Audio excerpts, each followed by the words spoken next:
اذان کے وقت بیت الخلاء جانا کیسا ہے؟ کیا اذان کے وقت بیت الخلاء جا سکتے ہیں؟ مکرم اویس، مہاراشٹر، انڈیا سے۔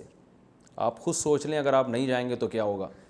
ظاہر ہے جب بیت الخلاء جب تقاضا ہوتا ہے تو اسی وقت جاتا ہے، چاہے اذان ہو رہی ہو یا نہیں ہو رہی ہو۔ تو معذرت کے ساتھ آپ کو چاہیے کہ اذان ہو یا نہیں ہو، جب بیت الخلاء کا تقاضا ہو تو فوراً پہلی فرصت میں چلے جایا کریں، ورنہ حالات کے ذمہ دار پھر آپ خود ہی ہوں گے۔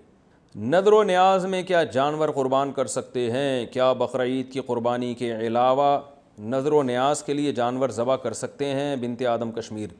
جانور ذبح کرنا صرف حج کے موقع پہ عبادت ہے، دم کے طور پر، اور بقرعید میں اور عقیقے میں۔ اس کے علاوہ جانور ذبح کرنے کا اسلام میں کوئی تصور نہیں ہے۔ گوشت کھانا ہو تو ذبح کر لیں، نہیں کھانا ہو تو نہیں۔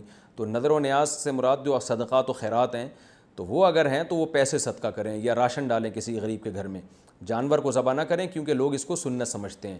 تو اس عمل سے بدعت کی تائید ہوتی ہے، کیونکہ یہ نبی صلی اللہ علیہ وسلم سے ثابت نہیں ہے۔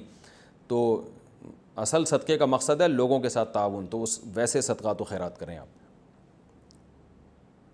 اس پہ میں تفصیلی کلپ ریکارڈ کروا چکا ہوں صدقے کے بکرے کے نام سے، یوٹیوب پہ وہ دلائل آپ سن لیے گا۔